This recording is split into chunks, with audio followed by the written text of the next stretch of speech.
Oke,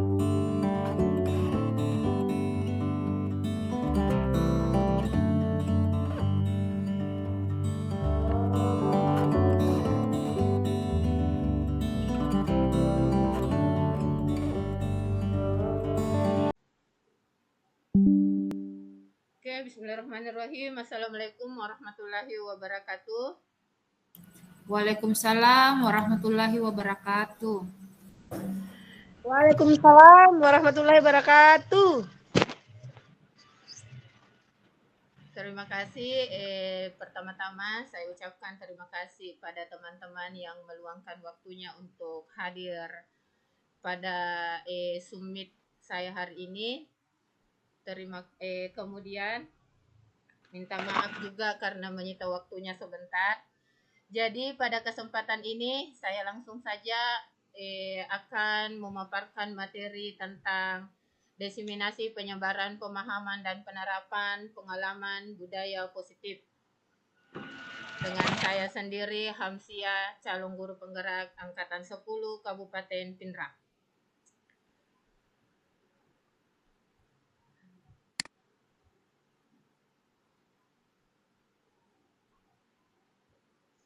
Izin, oke.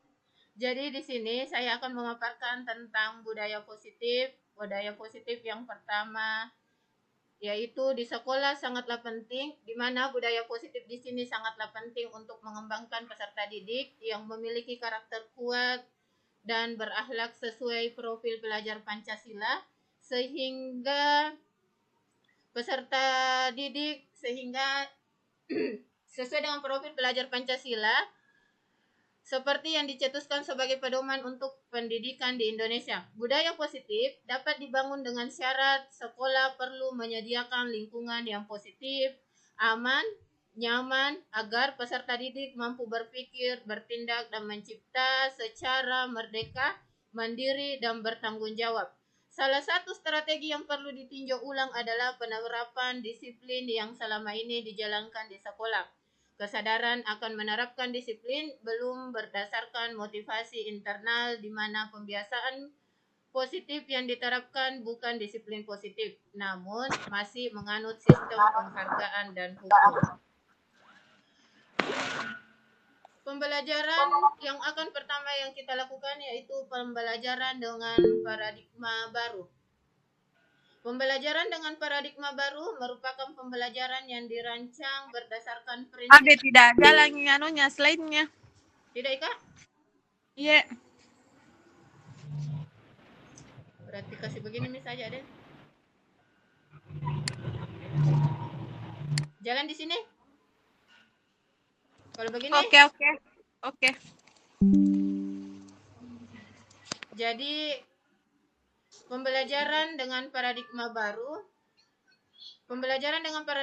merupakan pembelajaran yang dirancang berdasarkan prinsip pembelajaran berdiferensiasi, sehingga para peserta didik belajar sesuai kebutuhannya berdasarkan tahap perkembangan sesuai teori psikologis modern untuk mewujudkan profil pelajar Pancasila.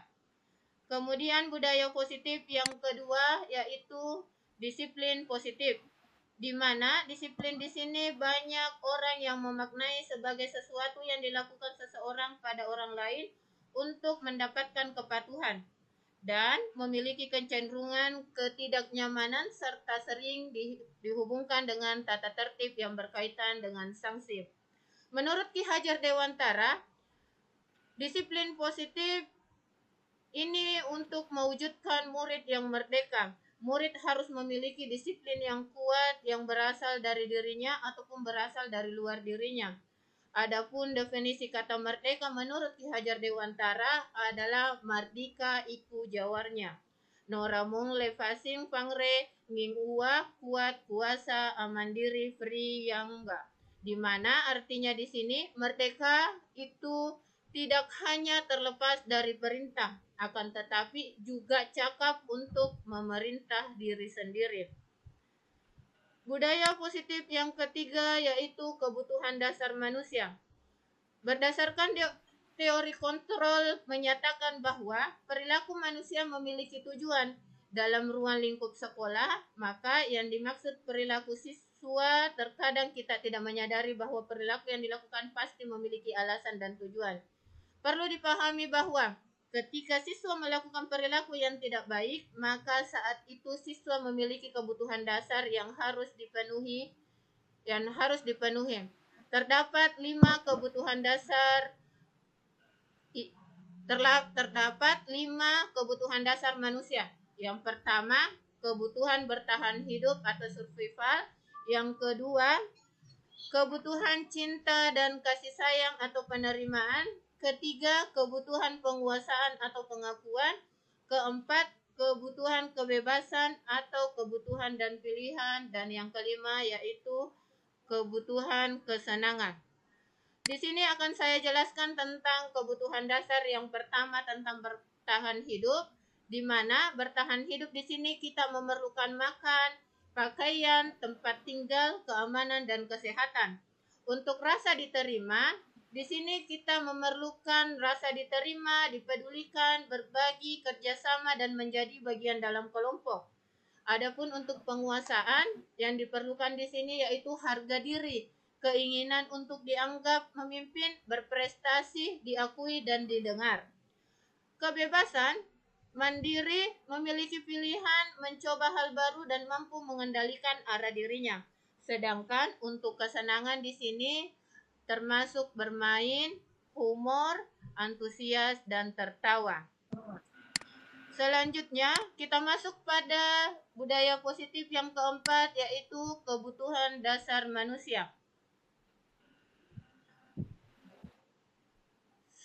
Yang keempat yaitu kita masuk pada disiplin positif. Disiplin positif di mana ada hukuman, konsekuensi, dan restitusi. Ya. Hukuman di sini, ciri-ciri dari hukuman yang pertama tidak terencana. Yang kedua, murid tidak tahu apa yang terjadi. Yang ketiga, bersifat satu arah. Dan yang keempat, berupa hukuman fisik atau psikis. Adapun untuk konsekuensi, dia terencana. Murid tetap dibuat tidak nyaman dan sikap guru selalu memonitor murid. Dan yang ketiga, disiplin positif yaitu restitusi, di mana proses menciptakan kondisi bagi murid untuk memperbaiki kesalahan, proses kolaboratif yang mengajarkan murid untuk mencari solusi. Adapun yang budaya positif yang kelima yaitu posisi kontrol guru. Di sini posisi kontrol guru ada 5. Yang pertama sebagai penghukum, yang kedua pembuat rasa bersalah, yang ketiga teman, 4 pemantau, dan yang kelima sebagai manajer. Sebagai penghukum, seorang guru bisa menggunakan hukuman fisik maupun verbal. Yang biasa dilakukan penghukum biasanya menghardik, menunjuk-nunjuk, menyakiti, atau menyindir. Dampak dari penghukum pada murid dari seseorang penghukum adalah perilaku kontrol negatif, seperti murid mengulangi kesalahan berulang kali, lalu perilaku menjadi agresif. Posisi yang kedua yaitu pembuat rasa bersalah.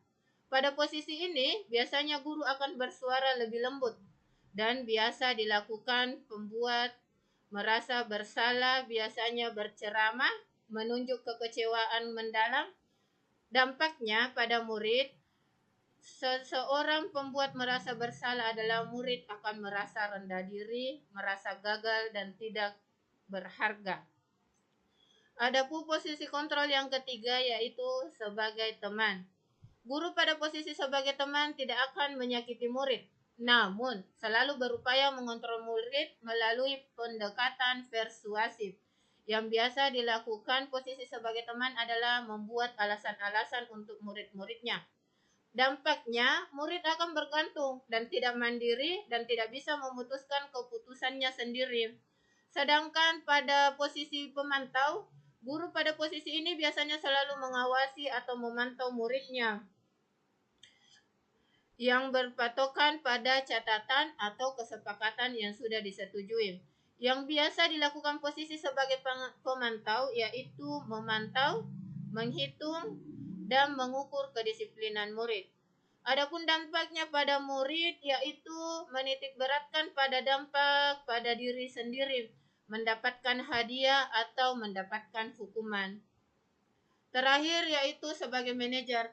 Seorang manajer telah memiliki keterampilan di posisi teman maupun pemantau. Dan dengan demikian bisa jadi di waktu-waktu tertentu kembali kepada kedua posisi tersebut bisa diperlukan. Guru pada posisi ini biasanya berbuat sesuatu bersama dengan murid, mempersilahkan murid mempertanggungjawabkan perilakunya, mendukung murid agar dapat menemukan solusi atas permasalahannya sendiri. Yang dilakukan guru pada posisi manajer biasanya mengajukan pertanyaan-pertanyaan terkait nilai kebajikan yang telah diyakininya atau yang ditempuh berkaitan dengan pelanggarannya. Baiklah teman-teman, ada beberapa kasus yang akan saya tampilkan. Mungkin bisa kita jawab bersama di sini. Yang pertama, posisi kontrol apakah aku?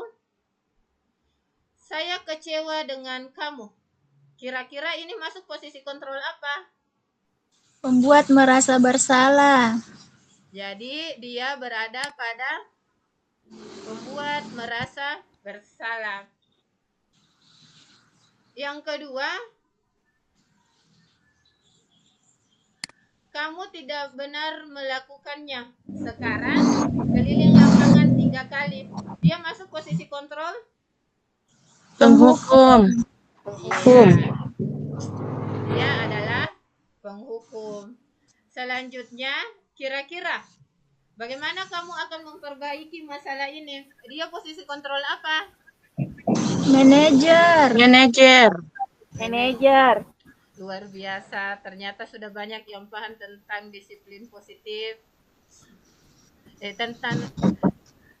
Selanjutnya, posisi kontrol berikutnya, ayo lakukan demi Bapak Ibu. Teman. Kemudian, kamu terlambat 15 menit. Apakah kamu sudah mengerti konsekuensinya apabila terlambat? Pemantau.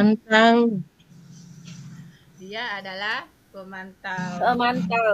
Jadi, dari posisi kontrol tadi ini saya simpulkan dari teman-teman semua bahwa beberapa atau bahkan semua yang ada di sini sudah paham tentang posisi kontrol kita sebagai guru. Jadi semoga bisa dimanfaatkan dengan baik. Saya lanjut pada materi keyakinan kelas. Di mana keyakinan kelas di sini, setiap tindakan atau perilaku yang kita lakukan di dalam kelas dapat menentukan terciptanya sebuah lingkungan positif. Perilaku warga kelas tersebut menjadi sebuah kebiasaan yang akhirnya membentuk sebuah budaya positif. Dalam mewujudkan perilaku warga sekolah yang memiliki budaya positif, hal pertama yang perlu diciptakan dan disepakati adalah membuat keyakinan kelas. Karena dari keyakinan kelas kita bisa bersama-sama prinsip dasar bersama di antara para warga kelas mendapatkan nilai-nilai kebajikan yang disepakati bersama.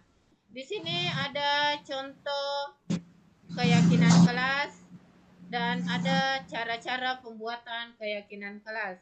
Poin yang pertama dalam pembuatan keyakinan kelas yaitu keyakinan kelas hendaklah bersifat lebih abstrak. Kedua, keyakinan kelas dituliskan berupa pernyataan-pernyataan universal. Yang ketiga, pernyataan keyakinan kelas senantiasa dibuat dalam bentuk positif. Keempat, keyakinan kelas hendaknya tidak terlalu banyak sehingga mudah diingat dan dipahami oleh semua warga kelas. Kemudian, keyakinan kelas sebaiknya sesuatu yang dapat diterapkan di lingkungan sesuai dengan kondisinya, sehingga semua warga kelas hendaknya ikut berkontribusi dalam pembuatan keyakinan kelas lewat kegiatan curah pendapat. Dan yang terakhir, terakhir, bersedia meninjau kembali keyakinan kelas dari waktu ke waktu. Adapun yang ketujuh masuk pada segitiga restitusi, di mana restitusi memberikan kesempatan kepada murid untuk disiplin positif, memulihkan diri dari kesalahan sehingga memiliki tujuan yang jelas. Penekanannya pada cara mereka menghargai nilai kebaikan yang diyakini, bukan berperilaku untuk menyenangkan orang lain. Restitusi membantu murid untuk jujur pada dirinya sendiri dan mengevaluasi dampak dari kesalahan yang dilakukan. Restitusi memberikan penawaran, bukan paksaan. Jadi di segitiga restitusi ini ada 3 langkah yang akan kita lakukan. Yang pertama yaitu menstabilkan identitas, di mana menstabilkan identitas ini dengan cara berbuat salah itu manusiawi. Kemudian tidak ada manusia yang sempurna. Ini adalah contoh kalimat-kalimat yang menstabilkan identitas. Kemudian yang ketiga, Bapak Ibu juga pernah melakukan kesalahan seperti itu. Bapak Ibu tidak tertarik mencari siapa yang salah, tapi Ibu ingin mencari solusi dari permasalahan ini. Kemudian kalimat berikutnya bisa kita gunakan, yaitu kamu berhak merasa begitu. Yang kedua, tentang validasi tindakan. Kalimat yang biasanya keluar pada validasi tindakan yang salah yang pertama itu seperti, misal, kamu pasti punya alasan mengapa melakukan hal itu. Kalimat yang kedua, padahal kamu bisa melakukan yang lebih buruk dari ini ya. Ketiga, kamu patut bangga pada dirimu sendiri karena kamu telah melindungi sesuatu yang penting buatmu. Ketiga ini yaitu contoh kalimat validasi tindakan yang salah. Terakhir, apabila kita sudah menstabilkan kemudian memvalidasi tindakan yang salah, maka yang terakhir yaitu menanyakan keyakinan. Keyakinan di sini ada, bisa kita gunakan tadi keyakinan kelas, bisa kita gunakan keyakinan sekolah kita. Contoh kalimat dalam keyakinannya di sini, yang pertama, apakah keyakinan kelas kita? Nilai apa yang kita telah sepakati? Yang ketiga, seperti apa gambaran kelas yang ideal menurut kamu? Dan yang terakhir, kamu mau jadi orang yang seperti apa? Dan itu adalah contoh kalimat dalam menanyakan keyakinan. Saya rasa dengan keyakinan kelas ini, menanyakan keyakinan dari segitiga restitusi adalah akhir dari materi saya. Terima kasih.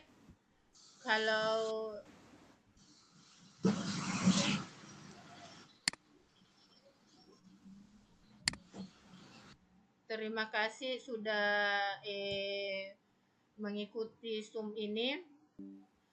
Jadi untuk yang kedua, saya akan buat sesi tanya jawab, tapi kita hanya membatasi waktu karena Zoom saya ini memiliki jangka kayaknya hanya 1 jam.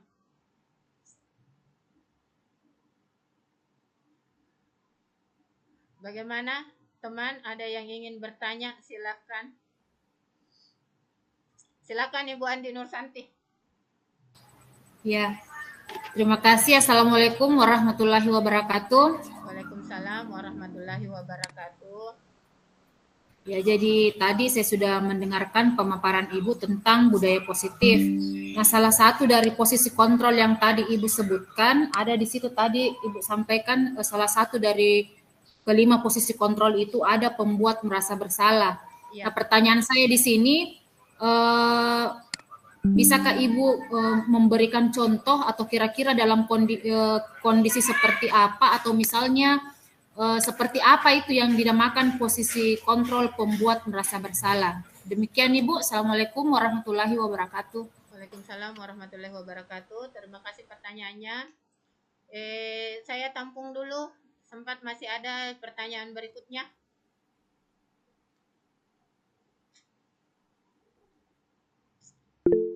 Ya, silahkan Ibu Rahmaniar.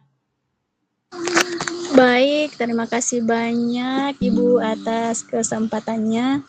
Jadi untuk pertanyaan saya di sini tadi sudah ada beberapa kebutuhan-kebutuhan dasar manusia, terus ada posisi kontrol juga, dan kemudian ada juga tadi terkait dengan bagaimana kita seorang guru agar bisa agar bisa menuntun murid kita ke arah yang lebih baik lagi. Nah, pertanyaan saya mesti mungkin semua guru memimpikan guru yang dirindukan, artinya guru yang guru yang disenangi oleh muridnya. Nah, kira-kira ada tidak kiat-kiat yang bisa diterapkan sebagai guru agar kita ini bisa menjadi guru yang dirindukan oleh siswanya seperti itu. Terima kasih. Ya, terima kasih. Jadi ada 2 pertanyaan yang sudah saya dikumpulkan. Baiklah, saya akan menjawab yang pertama dari Ibu Nursanti tadi, Bu Andi Nursanti, di mana pertanyaannya contoh dari pembuat rasa bersalah, bagaimana itu? Jadi kasusnya di sini bagi saya yang contoh bagi pembuat rasa bersalah itu contoh kasusnya semisal apabila ada anak-anak yang melakukan kesalahan, kemudian kita langsung memberikan semisal lah anak-anak terlambat itu pada saat terlambat kita ketemu dia di gerbang, kemudian kita bicara dengan dia, kenapa terlambat nak? Kemudian dia bilang, Bu, terlambat kak bangun begini. Kemudian ditanya, bilang, kau tidak kasihan sama ibu, tunggu kau di gerbang sampai jam segini panas-panasan. Sampai anak itu merasa, oh iya begitu, ibu juga capek, saya juga capek. Saya rasa itu adalah contoh dari kasus pembuat rasa bersalah. Bagaimana Ibu Andi Nursanti? Iya Bu, terima kasih. Iya, saya sudah mulai paham tentang apa itu posisi kontrol pembuat merasa bersalah. Terima kasih Bu penjelasannya. Iya, sama-sama Bu. Oke, saya lanjut lagi untuk pertanyaan dari Ibu Rahmaniar. Di mana tadi Ibu Rahmaniar bagaimana kita bisa menjadi guru yang dirindukan oleh murid. Menurut saya Bu, sebagai guru yang dirindukan oleh murid, kita itu harus menjadi sosok yang menyenangkan bagi murid dengan cara memperhatikan mereka pada saat proses belajar mengajar, memperhatikan kebutuhan mereka, lebih peka akan apa yang mereka butuhkan selama proses belajar mengajar, dan kita bisa menempatkan diri kita pada saat apa yang harus kita lakukan pada saat mengajar dan apa yang harus kita lakukan pada saat di luar mengajar. Selain itu, di dalam proses belajar pun kita harus memperhatikan teknik-teknik yang kita berikan. Apakah kita melakukannya dengan memberikan media-media yang menyenangkan bagi anak-anak atau seperti yang lain-lainnya lah yang bisa dipahami anak-anak lebih mudah. Saya rasa itu menurut saya. Mungkin ada teman yang lain yang mau menambahkan. Bagaimana Pak Asmar? Sebagai guru yang menyenangkan atau yang dirindukan bagi murid, ada yang bisa ditambahkan? Ya, kalau saya untuk menjadi guru yang dirindukan oleh murid itu, yaitu kita mengambil posisi teman bagi mereka, ya, selalu memberikan sapaan yang baik, menyapa mereka dengan baik, menyapa mereka dengan teguran yang disenangi, agar supaya mereka bisa memberikan ekspresi bagi dirinya terhadap proses-proses yang dilalui. Oke. Barangkali tambahan dari saya. Itu tadi tambahan dari Pak Asman. Ada yang lain, teman yang lain ingin membantu atau menambahkan? Saya persilahkan. Bagaimana? Ada yang mau menyampaikan pendapat? Kalau sudah tidak ada yang ingin menyampaikan pendapat, maka saya kembalikan sama Ibu Rahmaniar. Bagaimana Ibu? Ya, baik. Terima kasih banyak atas sudah berbagi terkait dengan bagaimana menjadi atau bagaimana bersosialisasi, berinteraksi dengan murid agar kita itu bisa menjadi guru yang menyenangkan buat murid kita. Oke, terima kasih banyak Ibu Amsia dan juga teman-teman lainnya. Ya Ibu, terima kasih atas pertanyaannya. Saya rasa untuk sesi diskusi saya tutup sampai di sini. Minta tolong nanti akan saya kirim Jambor di room chat, bisa minta tolong kasih tanggapannya di situ.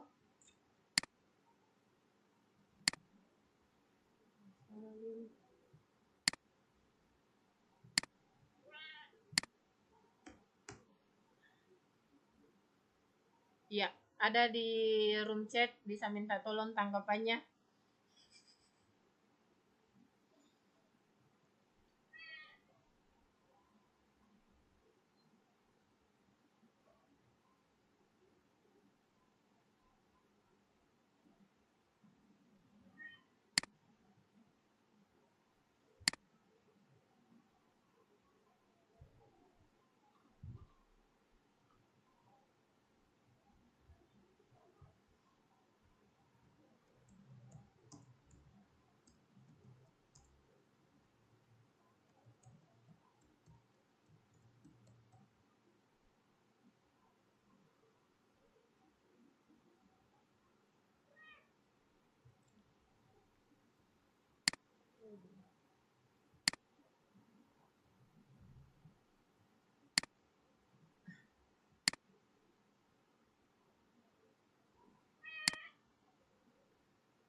Muncul jambornya, Buna.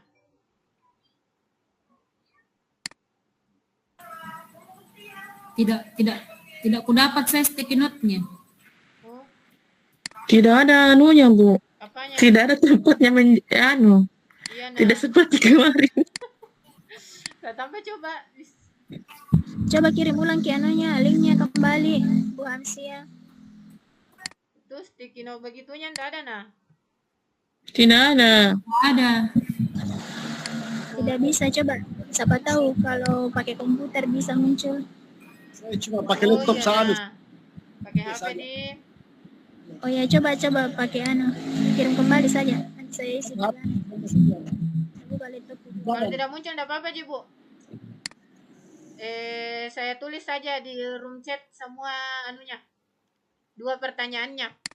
Nanti kita di room chat.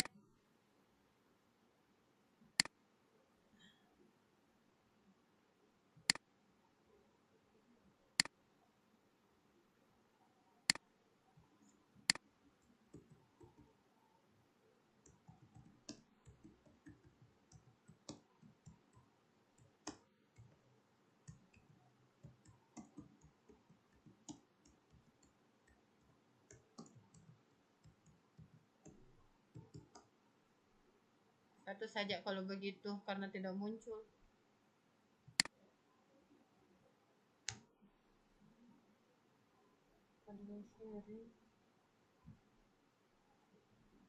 Tadi sudah muncul. Munculkah? Ada tadi muncul. Cuma saya pakai HP ini karena saya di jalan. Jadi saya... iya. Darniati muncul, nah. Bisa menulis Darniati? Belum ada.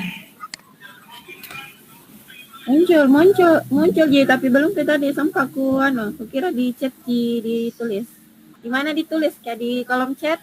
Kalau enggak bisa mediano di Jamboard. Di kolom chat bisa aja. Bisa saya Bu, bisa. Bisa kita Bu, iya tulis lagi kalau bisa. Yang mana ini dipakai Ibu, yang di atas atau yang di bawah? Sembarang Ji Bu. Oh, sama jika? Dua pertanyaan sebenarnya. Bisa pertanyaan satu dengan bisa pertanyaan dua. Oh, iya.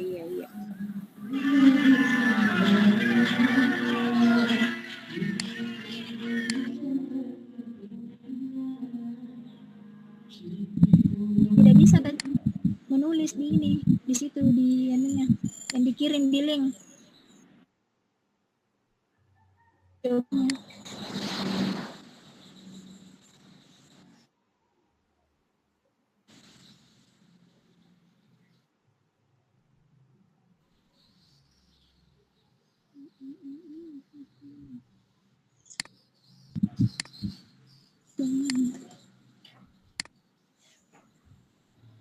Baik. Saya kapan dia bangkit di sini nih?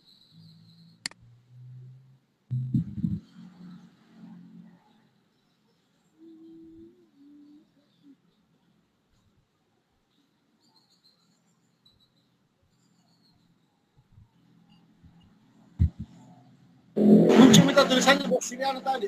Iya Pak. Kayak positif.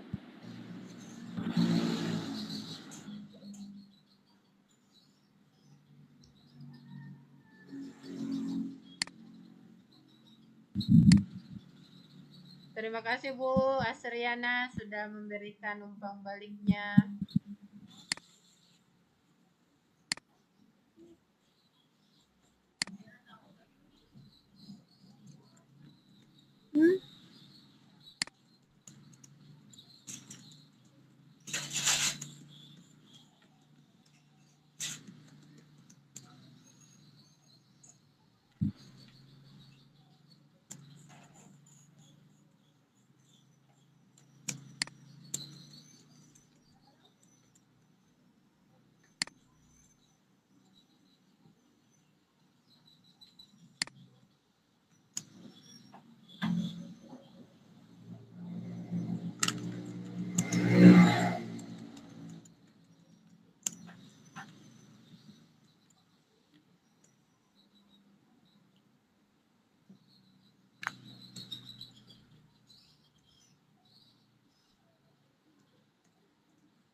Terima kasih Bu Rahmania, Ibu Darniati untuk umpan baliknya.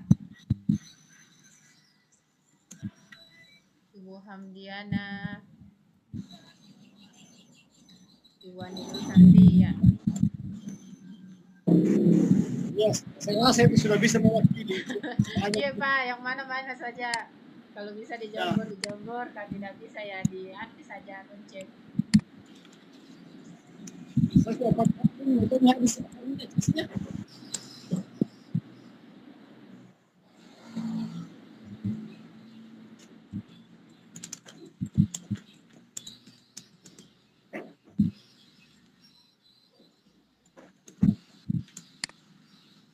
Saya izin dulu Bunda dokumentasi.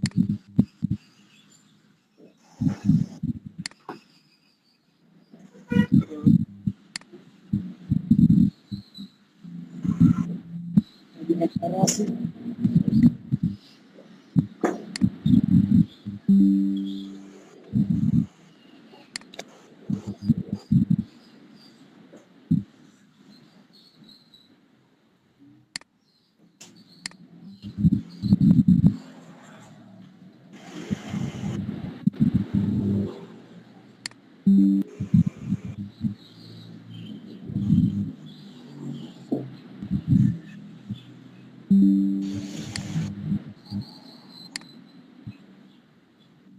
Oke, dari terima kasih Bu Nurasya, Ibu Rahmania, Ibu Alfianti untuk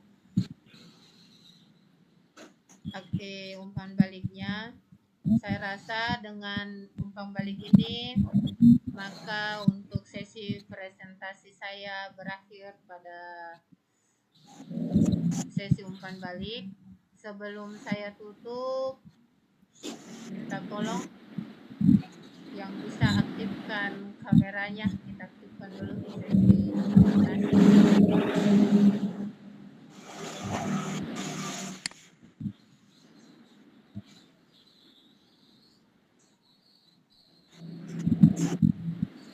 Ya, kita dokumentasi nah. 1, 2. Oke, terima kasih. Jadi saya tutup sesi ini dengan mengucapkan banyak terima kasih. Sekian. Assalamualaikum warahmatullahi wabarakatuh. Waalaikumsalam warahmatullahi wabarakatuh.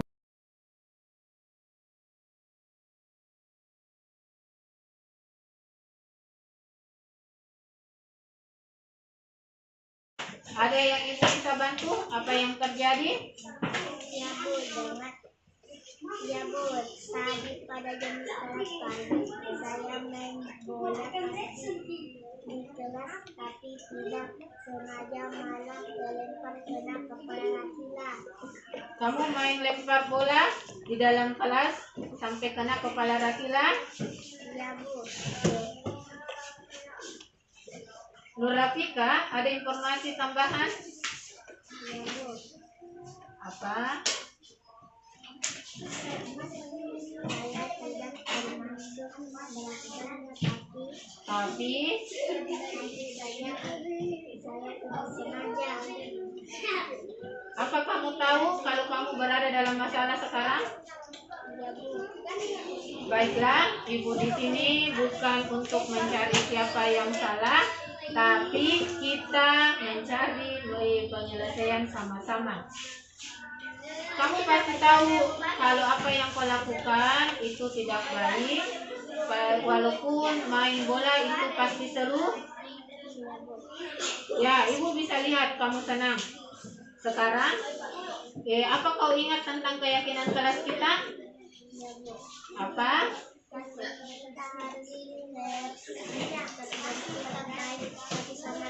Kemudian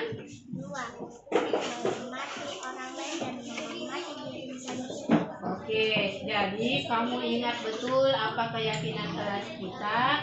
Jadi kamu bisa berperilaku lebih baik lagi ya nak.